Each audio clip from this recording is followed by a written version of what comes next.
All right, hey everybody, what's going on? Welcome back to another episode, a special episode of Dr. Movie. That's right. This is very very special. This has been a long time coming. This is one of those bucket list episodes because my guest today is somebody that I've been trying for I don't know, probably 10 years for us to be able to do something together. And it's the great one. It's Dave Zee from Exploding Heads podcast, horror aficionado. He just gave me a little view of his room that he's sitting in here, and it's basically a VHS palooza. And so this guy knows his stuff. Dave, brother, what's happening, man? Oh, Ricky, I can't tell you how happy I am and how excited I am about this because it's just like you said. It is like 10 years in the making. It's 2023 now. I've been podcasting since 2013. I've been listening to your stuff. You've listened to my stuff, and we've been in the same circles all this time, having conversations and everything else. We always say, yeah, we got to do something. We got to get together. And we keep saying it. And finally, you said, all right, enough. Here. I'm doing the thing. Pick any movie you want. We'll come on. We'll talk. It's not going to be a long recording. I said, brother, I'm sold. I get to work with Ricky finally, and I get to pick the movie, and it's a short sit down conversation. Awesome. I tell you, I'm so happy, Ricky. You're one of my favorite podcasters, and you're one of my favorite people in the community. And I'm just going to say that, and people listening, probably most of them agree. So I just had to say that. So thank you. It's the competition of who's got the highest voice on this show. So all you folks listening, you may get confused on who's who here. So I've got the southern drawl. That's how you tell the difference. I guess I'm Pesci. There you go. You got that for me. And speaking of Pesci, did you know that he was the one who discovered Kathy Moriarty from Neighbors? When he saw her in a contest, she was a swimsuit contest, something that had to do with looks or something like that. And he saw her and approached her and said, hey, how would you like to audition? Because, she was in the Jake LaMotta Raging Bull with him and De Niro. And that's how he happened to be someplace where she was and saw her. And that's how she got introduced to the film industry. And I just happened to learn this an hour ago. That's why I blurted out with it. I was looking on IMDb trivia. I knew she was in Raging Bull, but finding out, all those. I mean, again, that's why I got Dave on the show, right? Because again, and I'll tell you, folks, early on, I was like, finally, we're going to get to do this. He's going to pick a movie, and I'm just like, all right, I wonder which horror series he's going to pull from. I wonder which underlying horror film we haven't talked about. And he threw me a total curveball, which I love, by bringing in Neighbors from 1981 with John Belushi and Dan Aykroyd. And I was like, wow, what an interesting choice.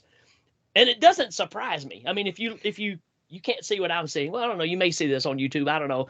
But on his back wall, you got The Burning. You got Texas Chainsaw. You got, I can't tell what that one is above your head there. Creep Show, maybe? Creep Show and My Bloody Valentine. So, I mean, he's, again, horror aficionado. And I was like, wow, okay. But I totally get it, too.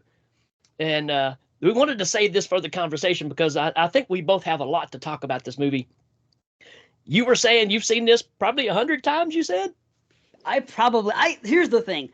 Now, I knew it was going to be a curveball with it not being a horror movie, but I also know that you talk about all movies, especially from, the 80s and the older era. So I'm like, this will fit in. But here I am thinking, I'm like, okay, I didn't know what I was going to come up with. But the other day, maybe for like the last 2 or 3 weeks, because I'm such a big fan of this movie, and I've been watching it since it came out in the 80s with my family, it's one thing. It's a movie that I can quote all the time with my brother and my father, and just tons. There's so many lines in it, but I've watched it so many times. And what happened is just recently, I don't know how I even got. I think I wanted to remember one line from the movie, and I wanted it to be the exact. I'm pretty sure I know the movie word for word, but there was one part towards the end when he says something about Elaine, his daughter's boyfriend, and he says, Dick is off limits, talking about this guy that invited her somewhere. And I didn't know if he said Dick is out of the question or Dick is off limits. So solely because of this, about 3 weeks ago, that thought popped in my head, and I at any time can text a line from Neighbors to my brother, and he'll know what I'm doing. So this was a zinger. No one's ever brought this one up. And I don't know why I thought of that, but Dick was off limits was something I wanted to text to my brother for just for fun. And I want to make sure I got the line right. So I went on my streaming service, and it had Neighbors. And I knew I could just fast forward. Now I own it and everything down here on Blue and DVD, but I'm lazy, and it was upstairs, and my movies are down here. So I wanted to see that line and make sure. So I fast forwarded a bit. I got to that line, watched the movie, finished the movie. My father was coming over the next day. My father visits on Sunday mornings. He'll come over for a cup of coffee. He'll hang out for an hour. He's seen this movie hundreds of times. Well, not hundreds, but a lot of times. And I said, while he's over, because I'm watching it, I'll finish the movie with him, because I just stopped for that line and watched like 5-10 minutes of it. And then I watched it with him. And then after he left, I watched the movie again. And then I started watching it again. I just been like 20-minute intervals here and there. And since you said pick a movie, and I'm trying to think, okay, what horror movie do I want to talk about? And I was like, you know what? Neighbors is my favorite comedy. In my top 10 favorite movies, period. Wow. And I've never talked about it on any podcast. And how many opportunities am I going to get to? So I was like, you know what? This is it. Perfect. Now let's talk about it. Yeah, perfect. Man. Yeah, the stars aligned. Yeah, it was perfect. Because I was like, not that I don't love talking horror, but I've talked so much of it, and there's so many movies I could bring and everything. And you're a jack of all trades. So I'm like, well, I have a feeling that Ricky has seen this movie at least. Oh, yeah. How well he knows it, I don't know, but I will tell you this. This movie, along with maybe 2 or 3 others, it could be quoted anytime with me and my brother and my father, and we're going to know. And another movie that falls into the same category. And I don't know if I've told you this exactly, but with the Hail Ming and all that, yeah. I know I've told you that I have a passion for the Flash Gordon movie. Well, sure. That's another one. I could text right now. I could text right now. Have you ever seen such response to my brother? And he'll text me back. No, truly. This is how my family operates. So awesome. Like Flash Gordon, Neighbors is another one that we could just do lines from. There's so many great lines that are slept on. But whatever. These movies aren't for everybody. But and I figured you'd like this. It's figured that you said slept on, because this really is a sleeper. I really think this movie was about 15 years ahead of its time. Yeah. I think if it would have came out mid to late 90s to the 2000s, it'd be a much bigger movie. People just didn't know how to handle it. And there's a lot of reasons why, and we'll talk about some of that. But I saw this when it came out in the theater. Back in the day, my dad took me to go see this. Wow. Because, we were, we loved the Blues Brothers. We loved, John Belushi. And I remember us leaving, my dad going, I don't know what I think about this, And it's because you got the reversal of the characters, right? Yep. So originally they were supposed to be switched. Well, I guess with John Belushi being so coked out of his mind, they just come up with this great idea. I'll tell you what, I'll play the straight guy. Right, man. Exactly. Which, it does throw you at first, but in hindsight, if somebody knew that didn't know John Belushi and saw this movie, it works perfectly. Yeah. It does. And I don't know, to me, you can put this, and I'm not trying to compare it, don't get me wrong, but the same way that the Cable Guy kind of has a following and stuff, because it's such an oddball movie, I think this kind of fits in that. It's a weird, dark humor place right there that this just kind of fits in, that was, again, way ahead of its time. And for you that don't know, 1981, Neighbors, I'll give you a quick synopsis while we're here, but a quiet man's peaceful suburban lifestyle is threatened by the new obnoxious couple that moves in next door. It's really all you need to know. The rest of it will fill in the blanks.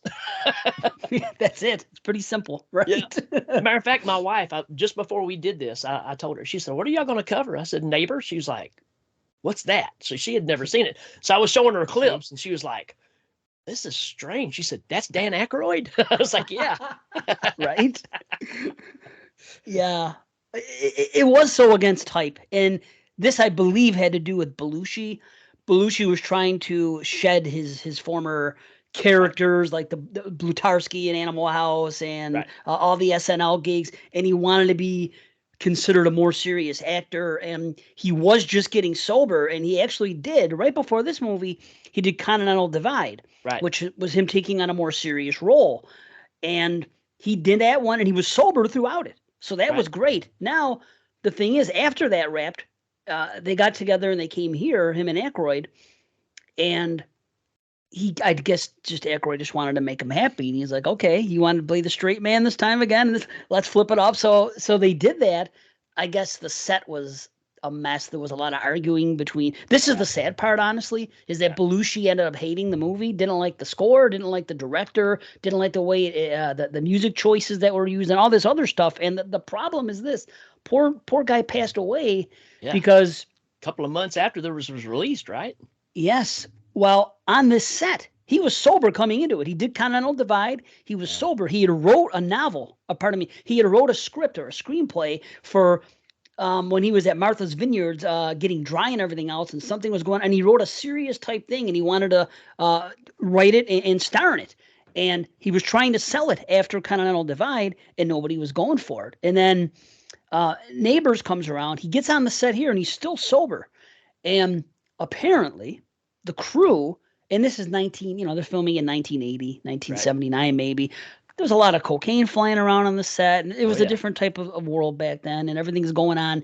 And every time there were night shoots, there would be people around, and they see this big star John Belushi, and they know he likes to party, and they're trying to do lines with Belushi. He ends up getting messed up again during the filming of this. And basically they say that the daytime scenes are fine. Of course, we don't always know what's daytime when they're inside the house, but all the nighttime stuff, apparently, he was coked out or whatever else. And it's really sad that this happened, because then he passes away with anger and resentment towards the movie, and he never gets to see the way it's appreciated by people now. Like you said, it's got this cult following, like The Cable Guy, which is another. It's similar.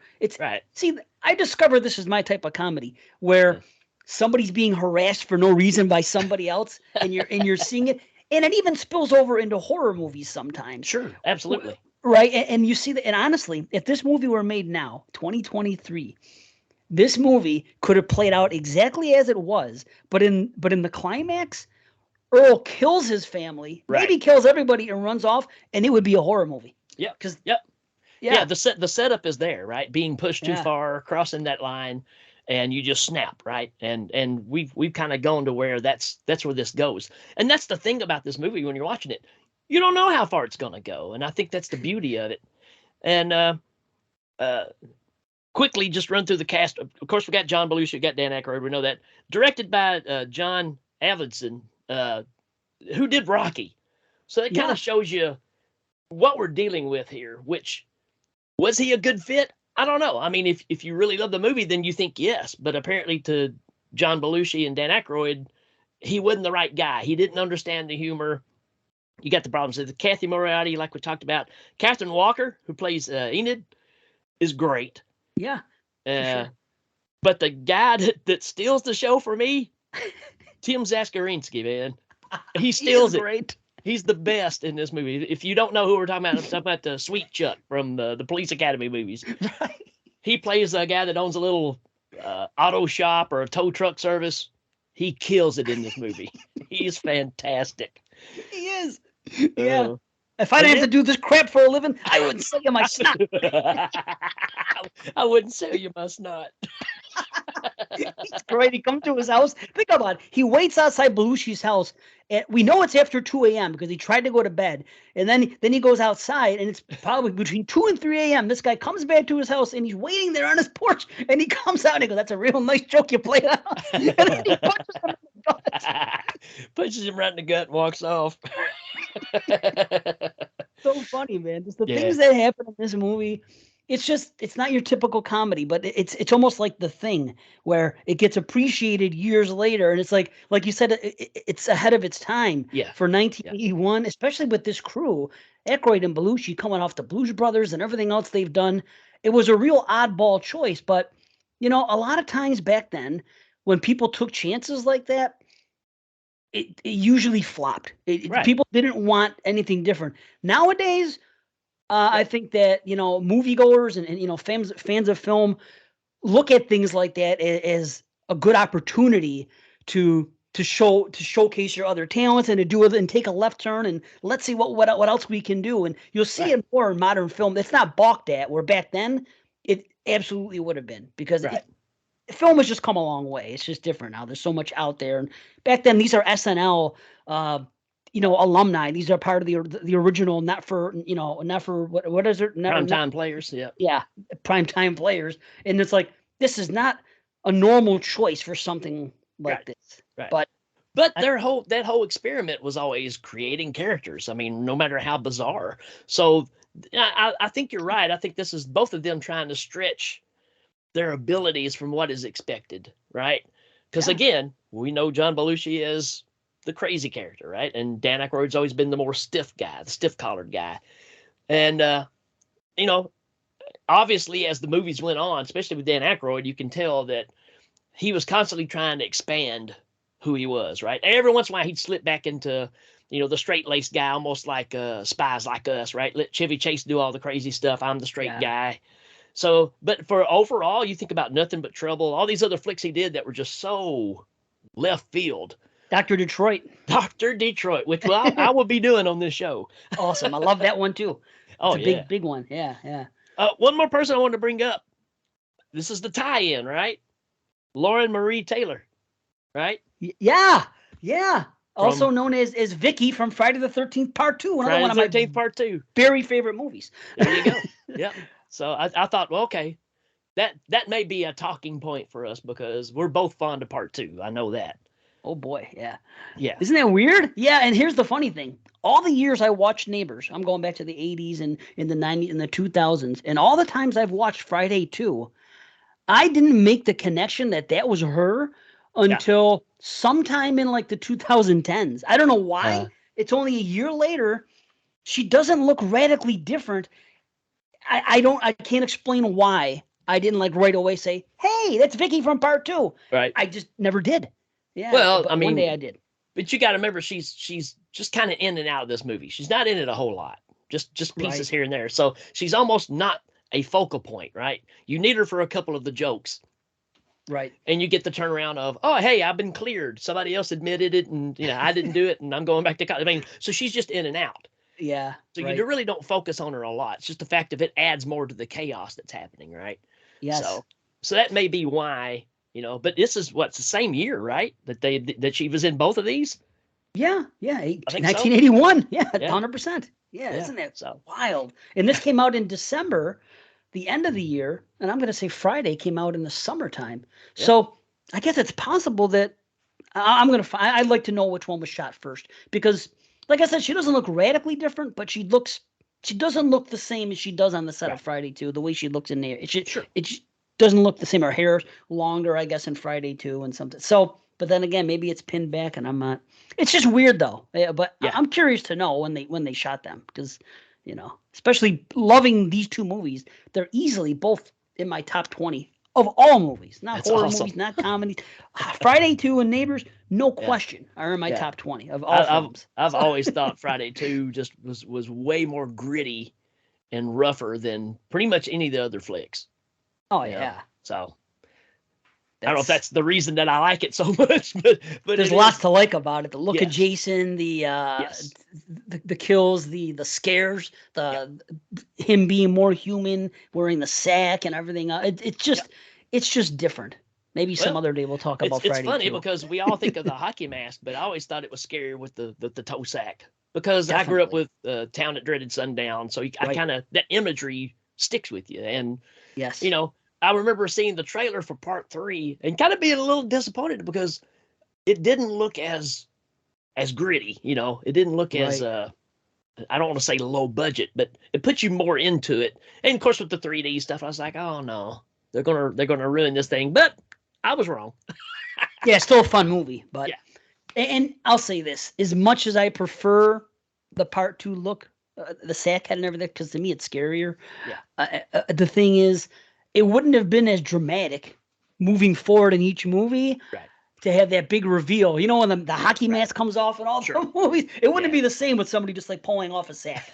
You know, maybe unless they fished for it once or something and reeled in. I don't know. It just comes off his head on a magic.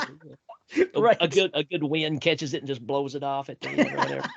Something. So I'll say that the drama of having the mask removed or chopped off or blown off or whatever it is in each of the movies, it does add to it. But yeah, Jason's scarier with the sack on his head. Always will be to me. Yeah. All right, but that's not what we're here to talk about because we can go off on that for sure. Your introduction to Neighbors. Where did it start? Did you see it in the theater or just at home? No, not at the theater. I'm only 9 when it comes out, and this I can tell you this: The Blues Brothers was the first rated R movie that I was allowed to watch. My parents went to the theater. They loved it. It was coming to HBO whenever it came. And I remember distinctly that night when it came out and they said, okay, we're going to let you watch this movie. It's rated R, but they wanted to watch the movie in prime time and whatever it was, Friday night at 8 o'clock, whatever it is, you know. And I remember being so excited, you know, and I'm like, okay, I'm going to watch a rated R movie. So I watched The Blues Brothers and I fall in love with it. Yeah. You know, and just because the music and everything, and I bought their album, and I used to play with the Matchbox cars and have the cop from the Blues Brothers, and instead of playing regular stuff, I was playing Dukes of Hazzard cars, and I was playing Blues Brothers car games. That's what I would play, you know. So I'm right there with you, man. You know, so huge fan of Blues Brothers. Okay, now this Belushi guy is awesome. This and that, whatever. So I'm loving these guys. Then this one comes out, and you know, then it comes to cable a couple years later. So whenever it landed on HBO, is when I guess I watched it with my family, and it was one of those movies that we never thought it was weird.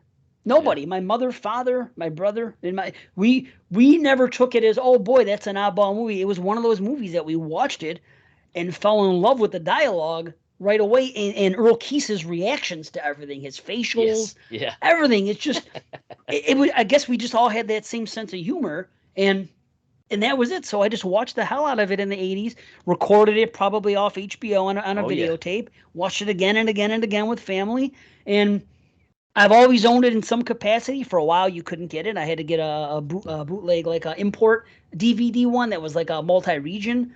Right. And then eventually it came to Blue, but I've always had it, and it's always been a movie that's been discussed and watched for years. You know, awesome. I'll even watch it by myself, which doesn't happen much, but it's a comfort movie for sure. Right. You know, and that's that HBO thing. That was the whole premise, really, of what Hail Ming was because these movies were on, I don't know, 6-7 times a week, and for some reason, every time you turned it on, it was on. So it just becomes a part of your routine.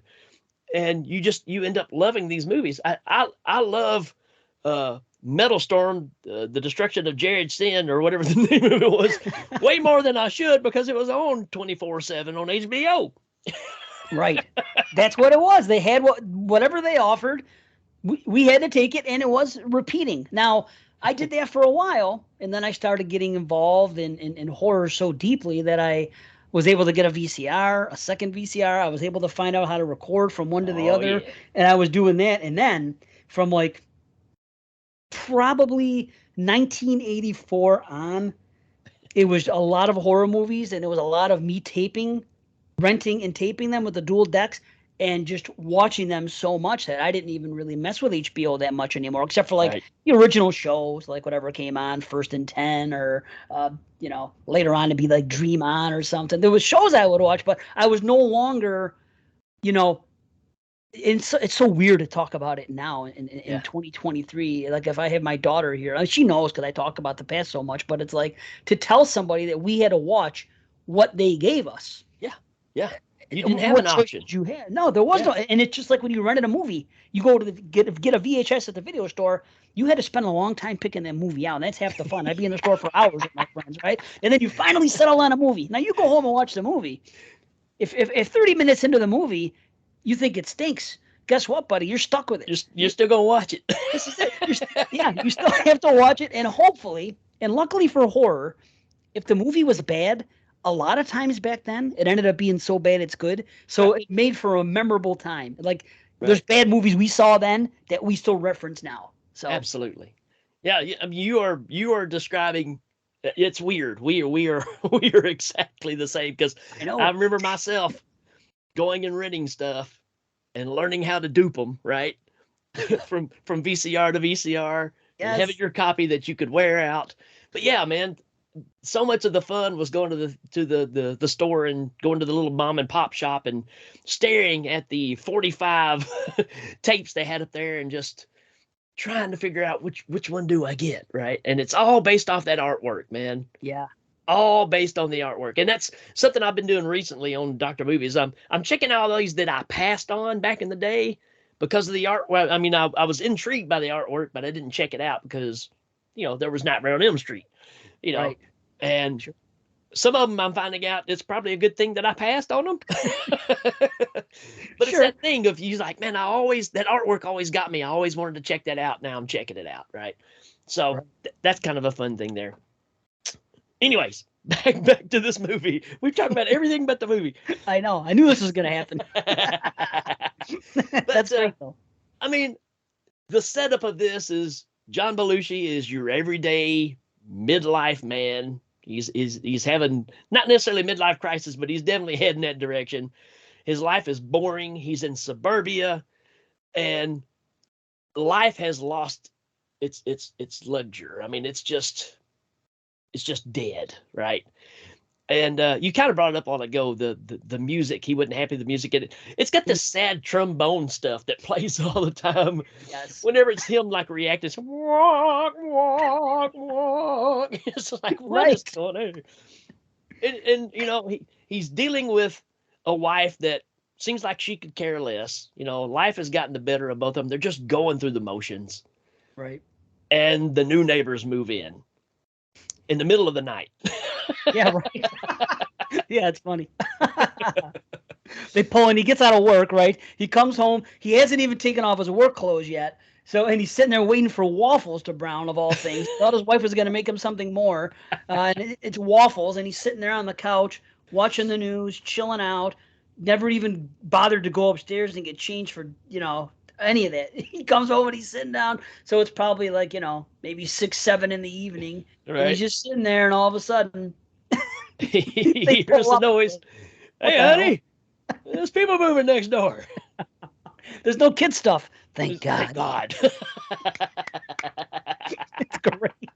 I mean, you can tell life has just already chewed this guy up and spit him out. He's just going through the motions. Yeah. And we'll get to what this all means, I guess, at the end of it. But, the neighbors they get are not your normal neighbors by any means. He hears a knock at the door, and it's Ramona. And let's just face it, she's a sultry sex pot. I mean, and about as manipulative as you can get, man. I mean, she's basically just throwing herself at him all the time. And he really doesn't know how to handle it. And that's what half the fun of this movie is, him reacting to her. Yep. Right? Totally. I mean, she's constantly either like, he'll walk in the bedroom and she'll be in his bed naked, just with the sheet on, and she'll flash him, and he's just like, ah. And then she says, "What's the matter?" She goes, "Are you afraid that Vic will think you're up here chewing me?" Chewing me? What a line, chewing me. Oh, she's so good. I tell you, all the performances, everybody in this movie puts on a great performance. And that's one more thing about it. But he goes downstairs and we meet Vic, who's just sitting in his chair in the living room watching his TV. How are you, neighbor? He's like, I'm sure Ramona's already told you my whole life story. Meanwhile, she didn't even mention him. We thought this is some single woman that moved in next door and she's making the moves on him. Yeah. It's great. Yeah. I mean, it's just a whirlwind. And they decide, well, we don't have enough to eat. So, hey, how about we just, I'll go get us some food, And you get that whole scenario where he's makes John Belushi dish out the money for this meal and tells him, oh, there's this new place across town. And there's, he's just making this crap up, man. I mean, and John Belushi knows it. That's what's hilarious about it. He absolutely knows there is no new place in town. Right. Oh, and come to find out, and then he even borrows his car, right? Go get the stuff. And I love every time he gets in the car, you can hear him take off. I mean, he just pedaled to the floor, driving off the driveway out in the yard. I mean, totally. I was cracking up today, noticing, maybe not for the first time, but this, for whatever, this time just made me laugh a lot. The part when he takes off the next morning to go get the breakfast. When he comes out, he just cleaned the vehicle and all that. He goes, "Hey, I'm going to get his breakfast," And so anyway, he takes off to go get breakfast, and the way he takes off, he goes on the lawn and everything. Yeah, exactly. He gets completely off the driveway and drives out across the yard around some post that's out there. Right. And I looked again because I thought, does everybody do that? I wonder even if the tow truck did, but the tow truck didn't. I thought, man, it'd been perfect if they would have done the same thing and just added a little more to it. This is all about driving John Belushi's character totally insane. And there's parts where you think the wife is in on it. John Belushi's wife is in with these two characters, and they're all pulling this prank on him. Like I said, every time Ramona gets him all hot and excited, and he goes upstairs and spruces up and comes back out, and it's like, surprise, we got food. So absolutely, that's the thing. She has to be in on it, and because the part later on when he's in the bathroom and she locks the door and he can't get back in that way, and he has to go down the hall, and then he's still locked out from there. But Ramona is in the bedroom with Enid, and the dog is in there for no reason. And he's yelling about the dog, and she makes a comment like, "You should have." This is what Ramona says. And she's like, "You should have stuck it through the mail slot when you had the chance, Earl." So she is definitely telling Enid what she's doing to her husband. What's going on? She's saying, I'm doing this. I'm coming on to him. She has to be. And then on top of it, Enid is sharing things with her about her liaisons with this Native American fella. Right. And you can see hints of that throughout the movie. Yeah. So it's like she's having something going on the side, and she's bored with her life the way John is. Right. But she's reacting to it, and he's still staying the path, Right. And she's telling Ramona about it, this woman that she just met. So she ends up being in on it. It's so funny because you're just like, but then the movie ends the way it ends, and you're like, huh. It's almost like, hey, this, and this. But they found out that even though they were playing with Earl, they enjoyed his company the most. Right. That's what it gets down to. Well, it gives him the shot in the arm of reality again. We get so busy. I tell this to my wife. I said, here's what the movie's about. I said, we get so busy with life, we forget how to live. Right on. That's really what this movie is about. Yeah. It's about, we get trapped in what people tell us we have to do, and this is the way you do it, and this is life, and be happy with what you get, because that's it. That's all you're getting. And we go, why is there not more? What if I go this path, right? And that's what this is. It's waking up and saying, I don't want to follow the system. I want to do what I want to do. Now, what the consequences are, you have to be okay with that. But that's really when this all wraps up, and it takes these crazy lunatic people to move in next door, to make Earl realize that, this is living. Even though it's driving you insane, this is living. Right. And how many times do you have to sink in quicksand to realize you're already a dead man, right? Wow. It takes you almost dying to realize that you've been dead all this time. That's very profound. Well, wow, look at this. So that's good. And this was based on a book too. So right. I wonder if getting to that, if the writer intends that, then you have the whole, it's kind of a punk rock attitude. Right. Where this is what and the funny thing about this movie, there's all these tie-ins with punk rock because Belushi in real life was really into punk rock at the time. By the way, if anyone is a fan of Belushi, I recommend you watch the documentary. It's just called Belushi. Right. If you haven't seen it, I watched it for the first time just a few months ago, and it's great. But they were talking about when they were filming this, he was very much into punk rock. He was going through this big phase, seeing bands, everything else. And he wanted the music in this movie to be punk rock. Yep. It didn't end up happening. Luckily, it didn't happen because the score by Bill Conti, who also worked with the director on Rocky and the Karate Kid movies and everything else, is brilliant. It adds another element to the film that I just think it's done so well. It's funny. There's no other movie that really has a soundtrack, a score like this. This soundtrack is bonkers because you go from, you go from Leave It to Beaver sounding music to the sad trombone to weird synthesizer, Scooby-Doo, Saturday morning, Twilight Zone sounding stuff. I mean, it's the weirdest combination stuff, and it all has its place, right? Based on what's going on. And every time that you get in that situation, that same theme is going to play again. Right. Yeah. It brings it back. Characters have their own themes. Situations, of course. There's even a horror movie theme at one point when he's looking in the basement, he's about to get locked in. I'm like, I feel like I'm watching a horror movie right now. It sounds like it too. So it added so much to it, and Belushi wanted this punk rock in it, and ultimately all they gave him was the one song, the one scene. It was Dead Kennedys. It was Holiday in Cambodia, really quickly, and then in his daughter's bedroom, she had the poster of the DOA movie, which was about to come out, which was a punk rock documentary type thing, right? So they gave him a little something, I guess, but ultimately he wanted punk rock. But the funny thing is this. What you said about it, that's a very punk rock attitude. Absolutely. Right? It is. So it kind of ties in. It's like a couple things, what you said about sinking in quicksand and that. So it makes a movie even more profound now to me. Sure. I was like, wow, isn't that something? That's what's funny about, if you don't watch it that often and you go back and revisit it, there's a lot of movies that impact you differently in whatever stage you are in your life. I've always said, and I'm totally getting off subject again, but as a kid, The Exorcist was really scary because it was happening to a kid and you related to that. As an adult, it's even scarier because it's about a parent that can't do something to protect their child. Right. It's weird how that happens to you. And that's what I got out of this movie. When I saw it before, I was like, wow, it's just about these crazy people moving next door and just driving this guy insane. No, they're bringing him back alive is what they're doing. Right. Isn't that wild? Wow. It makes you want to pick up your TV and throw it over in the corner and set your house on fire and say, I'm out of here. I'm going to go find out what's out there. Right?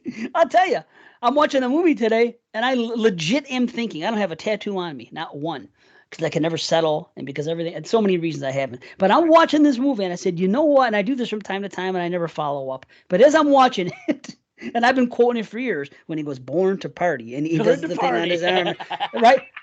Legit. For a few minutes, I was sitting there saying, you know what? I'm going to get that damn tattoo.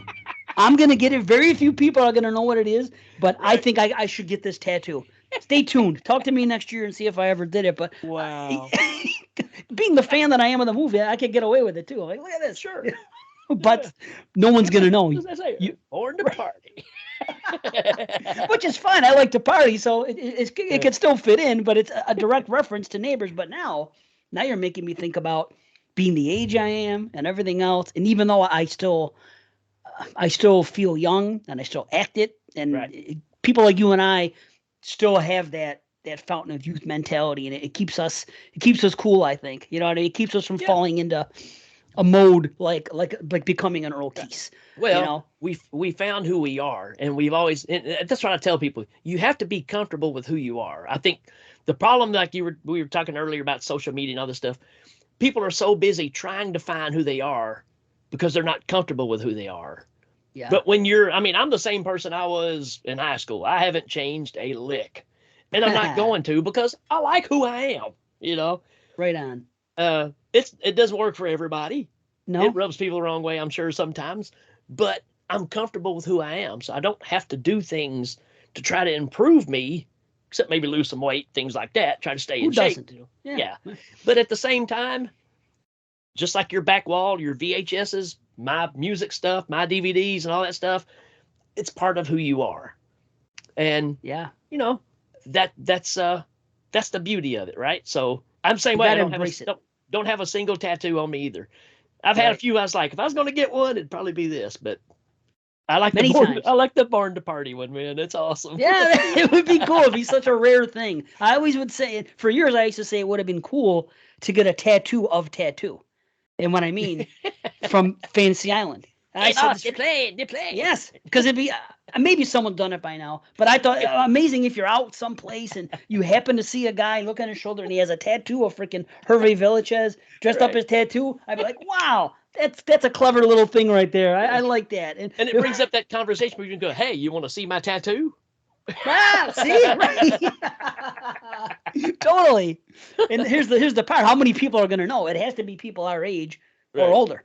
You can't show it to anybody lower than Gen X. They're not going to like, what's that? Who's that guy? Is that what's it? Is that mini me you have on your arm? What is Yeah, that? yeah. It's a generational thing for sure. Yeah. Right.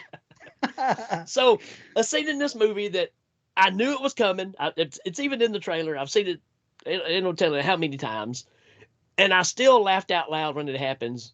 Is when Mona shoots that cue ball because she's over there touching those glasses, right? He's like, "Don't touch those. I've been collecting those since I was 9 years old."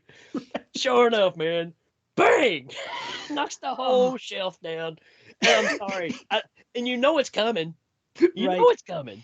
But I think it's the way, because the ball hits him, I think, right? And he runs into the. Yeah, I think he's just trying to get out of the way of it. He reacts. That's right. And but it kind of hits him too at the same time. It's just great, man. It's great. It's great. I remember seeing that in the commercial too. And yeah, she feels bad about it because he's so serious. He's like, yes, don't touch these. Right. Yeah, set it down. And she's like, Snippy. She puts it on the wrong shelf. He's like, okay, this goes in this spot right here. He's so anal about it. And then it happens and he's got tears in his eyes. I'm like, oh, but she does feel bad. I'll give her that. Yeah. She was messing with him, but she was like, she had a look on her face. You could tell she didn't, want to do something like that. They're like messing with them and attempting to play jokes and to give them fake blackmail and fake accusations, which is all probably my favorite moments of the film are from the time he sneaks out and sees him cooking the food, the spaghetti, because he takes the money, decides he goes out and he cooks and drops it on the floor. He's listening to the Doors. It's great, combing his hair over the food. So that whole scene from when he sees him there, and then sinks his truck because he thinks he's a liar, moves the brick, the guy's truck sinks, then comes back, sees Ramona, and she propositions him, and then they go inside and they have the dinner. And to me, that whole like 15, 20 minutes are the best moments of the film. I love it. And that dinner scene, that conversation, I could see her anytime.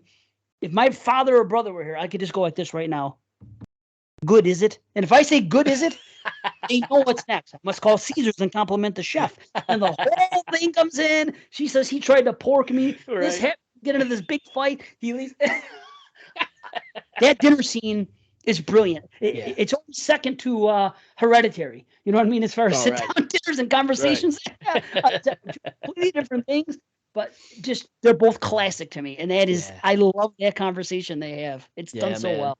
And it just when what about the proposition? He picks up the wine bottle. He's like, and it's totally not what he's thinking it's going to be either, right? Because he's like, all right, she's blackmailing me. She saw me drown the car out there. She knows what's going on. He tried to pork me. What? Pork you? I never. Well, I wasn't born with your hand in my bush. Amazing. Yeah. And he's like ignoring it at first. He's like, so what's this? He goes, oh, isn't it time you do some confessing early? Vic just confessed, Earl, that he cooked the meal. Isn't it your turn? And he's like, oh. He goes, what? Then he's like, yes, Ramona, I know. He pours the wine. I accept the figures you mentioned. And they're like, what are you talking about? Why would these two have anything going? They just met. What figures, Earl? What's going on here? And he thinks that she's going to come clean and say he sank Vic's truck. Instead, she's like, he tried to pork me. Oh, that's so funny. Yeah, man. And Could you imagine that? Messing with somebody like that for fun and then coming clean later? So let's talk about the whole power lines thing. What's your take on all that? Because that's the only thing I'm just kind of like, is it because of her thinking that we're just taking, ruined land sites and just putting people's houses on it, and this is just part of the new norm, which it kind of is now, but it's such a weird thing thrown in there, right? It is. Because even the dog, when baby comes out, she's like, like a blowfish. And it's glowing, it's the dog in the movie, and it comes out. It's obviously got some radioactivity going on. Right. Oh, it's great. You got these power lines that just run across the back. They're always arcing and things are going on. There's one scene where John kicks a lawn chair and it just flies up in the air and it's like magnetically charged and it hangs on one of the beams. It's just crazy. It is crazy. I think it is because they kind of make a statement about it when they're going to look for the truck because of it being in the swamp. And he says something about this used to be a nice stream. It was clear water. Everything was great here. And then he said somebody uptown started dumping some chemicals. Yeah. And then weird things started to grow. So I think they're kind of making commentary on just pollution and industrialism and things like that. Yeah. In general, because it kind of ties in with it. Okay, they got all these power lines, a grid across the world, and maybe they put them up too quick. We only have 2 houses here, and now they're dumping stuff over here, not caring what's going to happen. There's things growing. There's a swamp here as a result. What are they doing to us here in this community? Because they even say it's not really city and it's not really country. It's just kind of like, and there's only 2 houses on the street at the end of this cul-de-sac. It's like they don't care what's going on over there. Right. So that's such an oddball thing, and it still kind of works, right? Yeah. But of course, the scene with the chair, and then Vic is taking shots at him out in the yard. I mean, and then he tells him later on, "I knew it was you. That's why I missed." Yes. It's awesome. He has that old getup on. He has goggles, like a diving suit. Because he said he was going to dive in the swamp and look for the truck. That was great. And then afterwards, when they go in there and they had that coffee cup scene when he switches the dirty coffee cup. Yeah. To me, that's what it is. It's that type of comedy. Could you imagine being Earl Keese and being put into that situation where someone's giving you a dirty coffee cup? And how are you going to react? And I guess people complained at first because they said they didn't like how docile he was, and how when he kept getting confronted with all this harassment, and how the way he took it in stride for so long and didn't fight back so much. But honestly, I think that's more true to life. I think people are reluctant to avoid confrontation until they really get pushed to the limit. I think maybe people back in the days when you're watching a movie, a piece of fiction, you're used to seeing everybody fight back all the time, but that's not real life. Go outside right now and try something. It takes a lot to start a fight. So I guess movie-going audiences, that's something else they weren't ready for. Why is Earl just kind of like accepting all this and not like saying, "What the hell's the matter with you?" or so, you know what I mean? It took him a while to get there, but Well, we've had the transition since then with falling down, right? There's where the guy gets pushed over the edge and takes it the other direction, and that's kind of what we're used to. Whereas before, civilized, this is the way we handle things. This is normal life, and keeping it all in, right? And that's what you're seeing here is a guy that finally does reach that point. The edible panty scene, right? That was kind of a breaking point for him, right? Oh yeah, he bunches them. And maybe it was out of line to say those things, but sure. That's the funny thing is I don't think that would really warrant a punch compared to other things that have happened. Well, yeah, I mean I get it. It's his daughter, so he's like, "Hey." The thing though that you've stacked all these things up, right? It's the tolerance level has finally hit that point. Yes. All right, this is this is as far as we go, right? You've taken my money, you've taken my car, we're eating food that you just scraped up off your floor. Your wife is hitting on me and then blaming me for something that I didn't do. I mean, and now my daughter just shows up. She got kicked out of school. The cops are bringing her over here at freaking 10, 11 o'clock at night for some reason. Right. Or whatever time it was. Maybe that might have been 2 a.m. too. Because right after that comes in, he says it. 2, is that what time it is? Yeah. And you're standing here eating her edible panties. Yeah. Right. Perfect. And of course, Cherry. He punches her. Oh, it's so good. Yeah, man. It's just one thing after another. But the thing is, this is the kind of movie that you're just going to, it seems to me like you're going to love it or you're not. Right. I don't think there's too many people that are going to watch the movie and say, yeah, it's okay. I think it's the kind of movie where it's if you love it, you're kind of passionate about it. And if you don't like it, it's just one of those things like, it's just not for me. And I get it. Right. Sure. Sure. And that's the way I was with some of those other ones that we brought up earlier, kind of The Cable Guy. Some of those other movies is like, I don't know where I sit on the fence on this one, right? Right. You have to kind of give it some time. Yeah, I think about Napoleon Dynamite and all those later humors like that, which don't really click with me, but there's obviously something there that it does click for some people, right? True. So again, that's why these movies are, if there's some merit to them, they last for a long, long time. And like I said, the cult following and stuff. But yeah, this one's just a rare bird, man. And even though it seems like the characters you're used to seeing them switched, I think they came up with the right idea with, letting them play the characters they did. So it just works out great. 100%. I can't imagine anybody else being these two characters. And right. Not them, not other people that they auditioned other people. There was rumors that Rodney Dangerfield was wanted to play the role of Earl Keith. I can never imagine Rodney Dangerfield playing this style.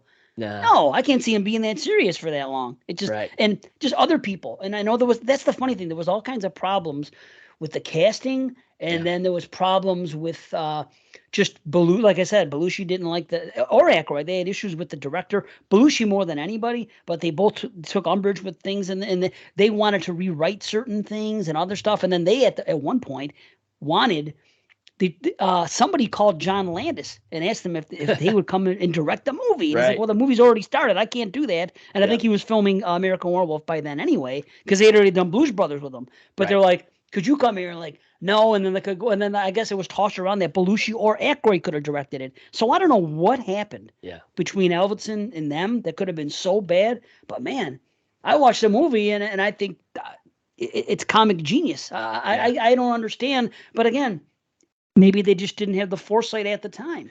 Well, again, it was different. It's just that ahead of its time. I mean, that's what we keep saying. Belushi and Aykroyd were onto something that we weren't ready for yet. Even the director wasn't ready for yet. So, and plus, they take some liberties. From what I understand, the guy that wrote the book was not happy with the changes they made to the story. But, I think as a movie-going population, they like the movie ending and the things that happen there versus what happens in the book, too. So I think it's a lot darker in the book. I believe so. Yeah. I should read it. All this. I never have. I'm kind of curious about it. Yeah. That's something I'll buy. Forget the tattoo. I'm gonna go. I'm gonna see if I can spend $10 and get a freaking paperback shipped to me. There you go. That's what I'm doing. I'm reading Neighbors. Nice. Anything else you want to add on this one? I mean, we've talked about quite a bit. There's a lot more we could talk about. There's the airplane. So much. I mean, with him in the seat, the little Vic in the seat. And he's out there flying it, and this is when Mona's really making her moves, and he's like, I can't concentrate. It's that damn plane.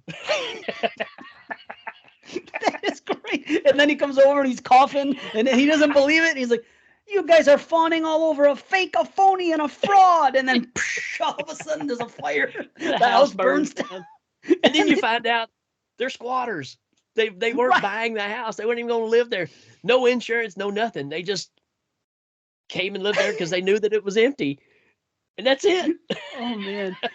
And they came and went so many times. After the dinner, he says, he goes, we're going to be living next to you guys for a long, long time. And then a few hours later, Vic comes back after going to get breakfast, supposedly, comes back and tells Earl Keith, I'm leaving, Yeah, you don't get it, do you? I'm moving, and you can have Ramona. I'm like, what?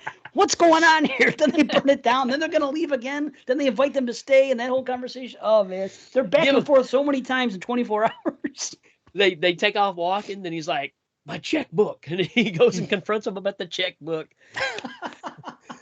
So, right to the end. Yeah. And then he feels bad about it, so he gives him the car and lets him take off. What a guy. And then out of nowhere, his wife, after all this, decides that she's going to go run off with this Indian guy who just comes and picks her up at her house now in a Jeep. And she's dressed in full Indian regalia. Yes. I mean, it's just like, what is going on here? He's like, where'd that get up come from? I've got reinstitutionalized. I got to go back to college. They cleared my name. So you got that. Yeah. And who does she ride off with? The freaking guy. The guy's son. Yeah, who just literally picked him off his feet a few hours ago and lifted him off with his one hand, lifted the guy off his feet. Oh my God.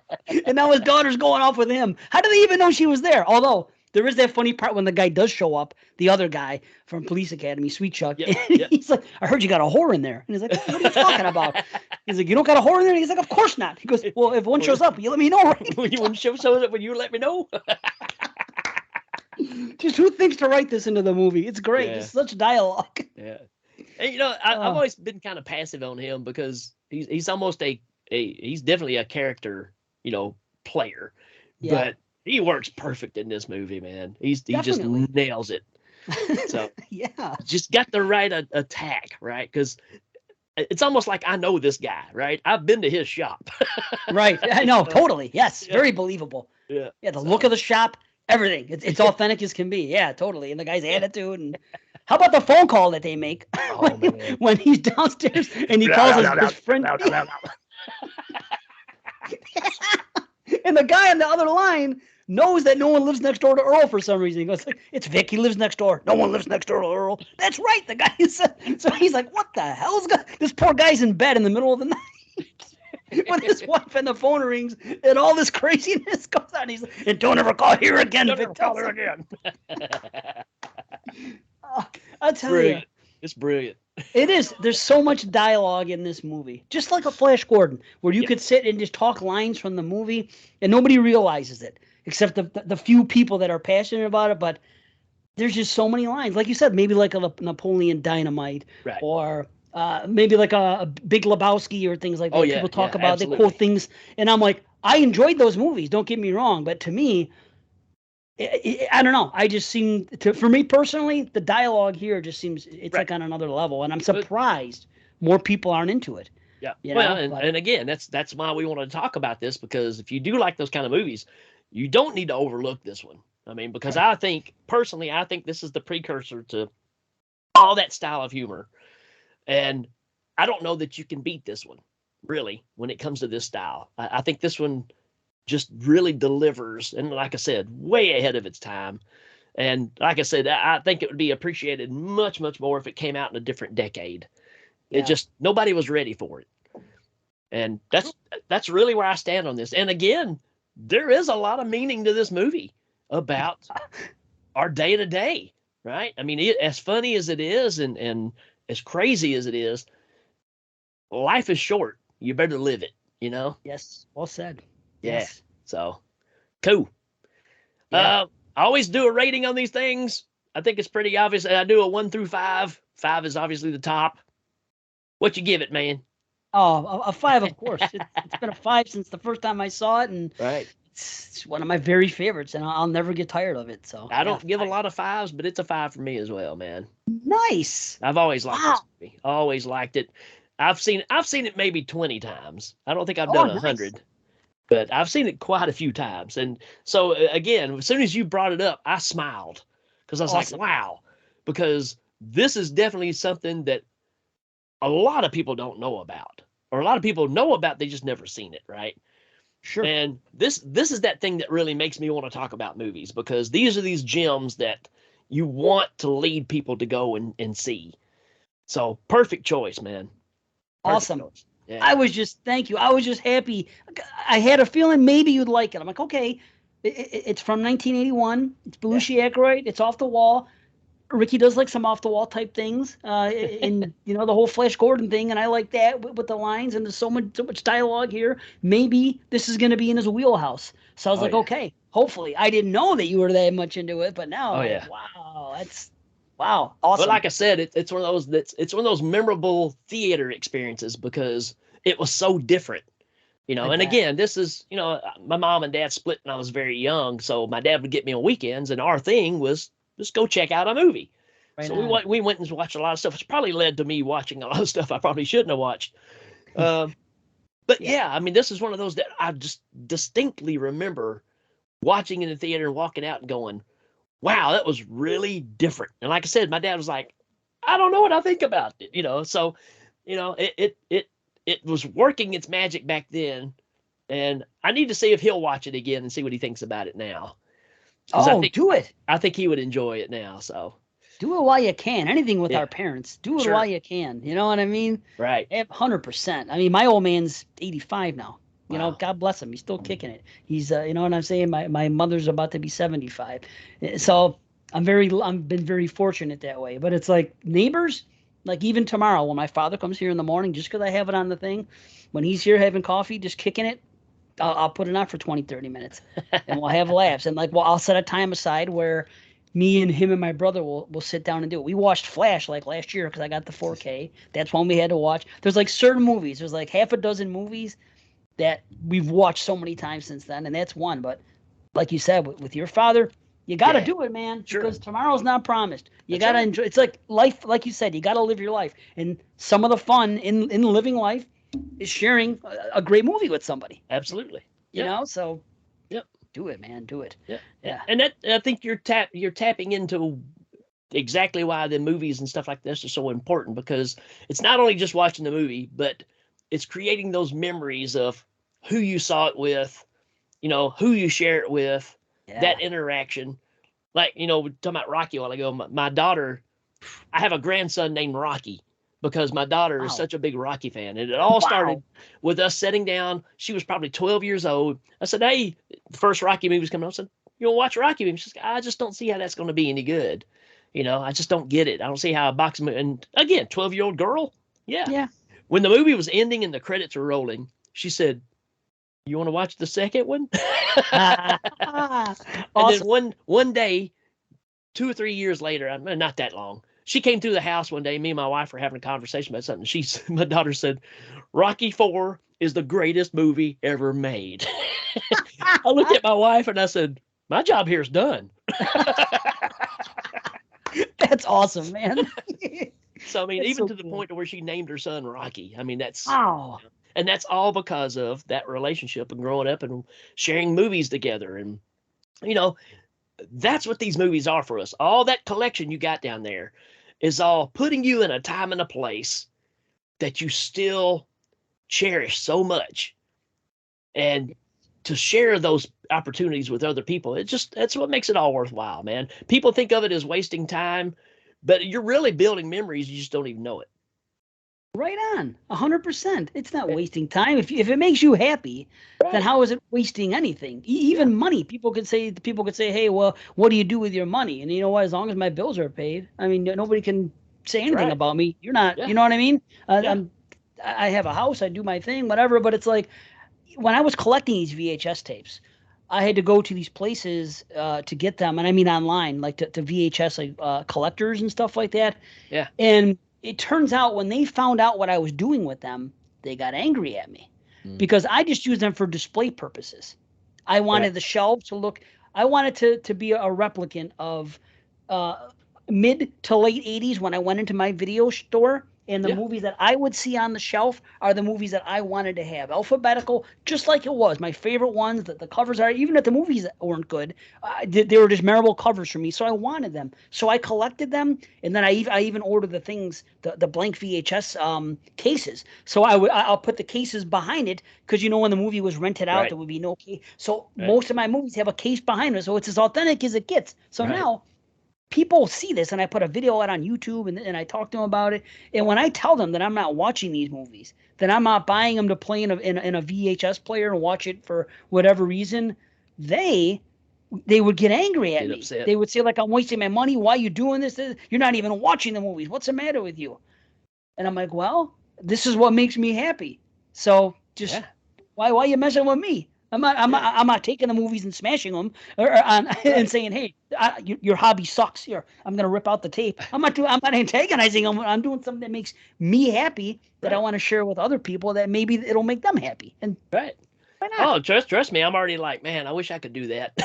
You know, but it's a fun hobby. It takes time. Sure. You know, the thing is, I got lucky, buddy. I got the shelves because, and I hate to say this, I was upset that Family Video, the last chain in the country, shut its doors, but something good did come out of it because all the ones around here, they were giving away all these shelves. I just had to go and get them. So I got 4 shelves in the house, and then I was able to buy some cheap movies too because they were getting lower and lower in price. So, I mean, again, I wasn't happy about it. It's a bygone era. It's sad to see them go, but at least some good came out of it, and I can celebrate it forever now. It's down here.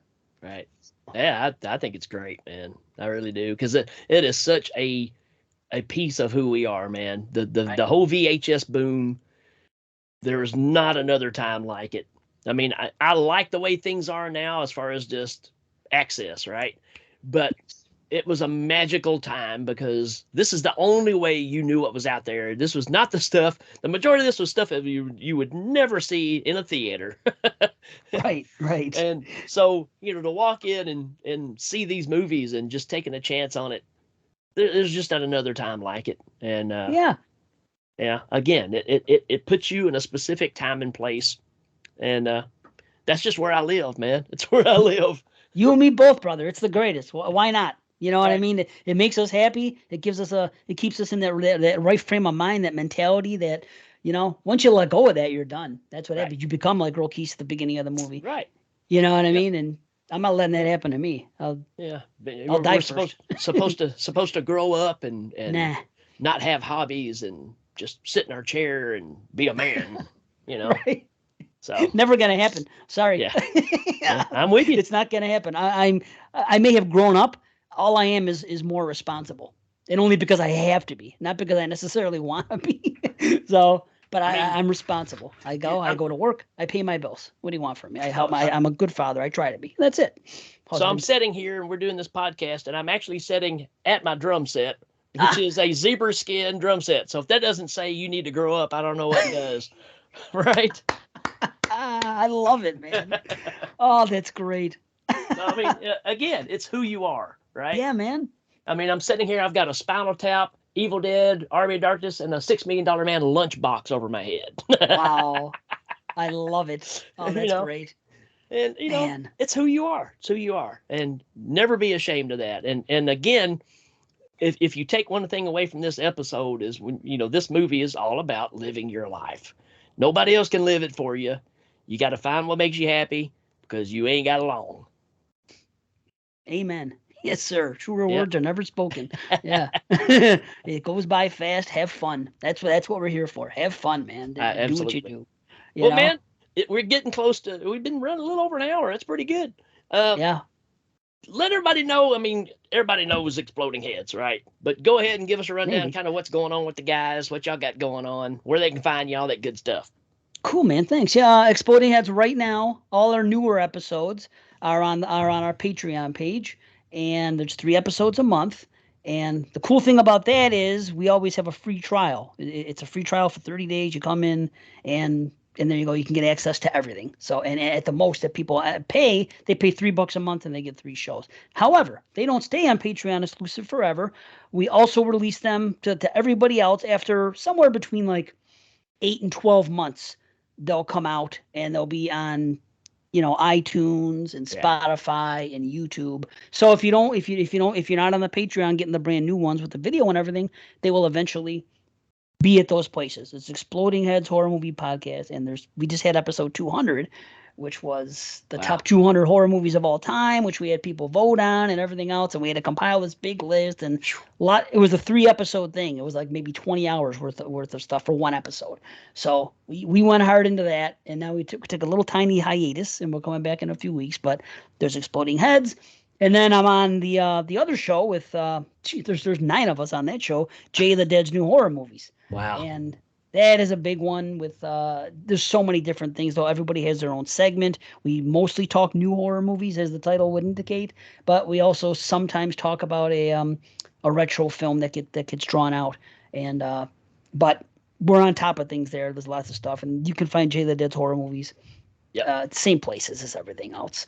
And Watsy Party Horror Show comes out sporadically now and again. It's me and Mr. Watson, and Mr. Watson is also one of the one of the hosts on Jay the Dead's new horror movies. It's Jay the Dead. It's I'm always afraid I'm gonna leave somebody else so I don't mention all the people. but Gregor Mortis, Doc Shock, Dr. Walking Dead, Gilman Joel, Macula, Ron. I hope I didn't miss anybody. Watson, myself, and Jay. I think that's 9.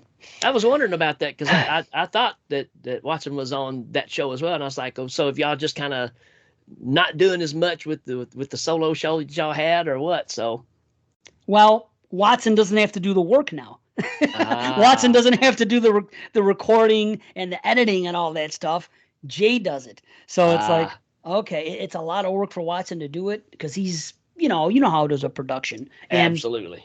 That can kill you, man. That's right. What ended up, making me kind of burn out because I wanted all the bells and whistles, right? I wanted to do all the crazy over the top stuff. And I've learned that with what I'm doing now, this is about as simple as you're going to get.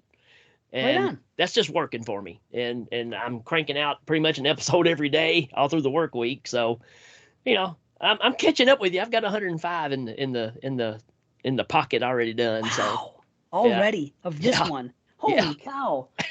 See, but that's you, Ricky, though. I always say Ricky's the kind of guy who when he podcasts, it's all or nothing. Like he'll do a whole bunch at once. He'll record maybe, I don't know how many days a week, but I'll see a bunch of shows coming out in a short time. Like every few days he has a show coming out, and he'll do it. He'll go real hard, and then he'll stop. It explodes. Yeah. And he'll go away for like 3, 4, 5 months and not do anything, and then he'll come back and do it again. So you're one extreme or the other. You either have to go all the way in deep, or you can't do it.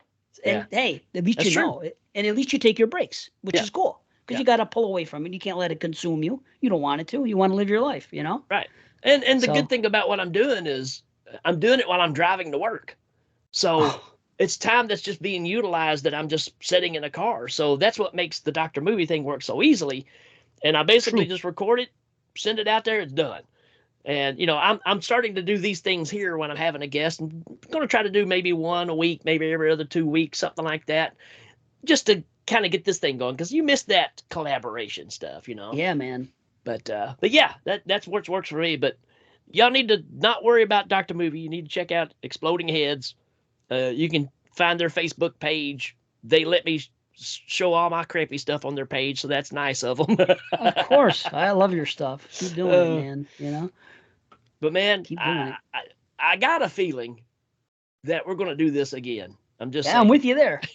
Yeah, I do, too. We'll start talking about the whatever comes up next, and maybe we'll get something else in the books here pretty soon. You could count on it, I think. I hope the listeners like it, and they can tell we're having a good time here. Oh yeah, so, no doubt, man. Because we got to stop ourselves from talking. Really, really, we do. Man, I sure appreciate you coming on, man. This has been great. I appreciate you having me, brother. It's like you said, it's been a long time coming. I knew we would have a great time, and it's unfortunate we waited this long, but here we are.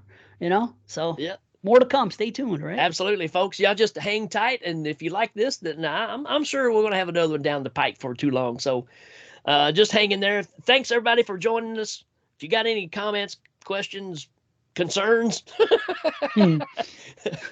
feel free to let me know. We'll figure out what we can do next. All right, folks, that's it for us. Adios, people. Peace.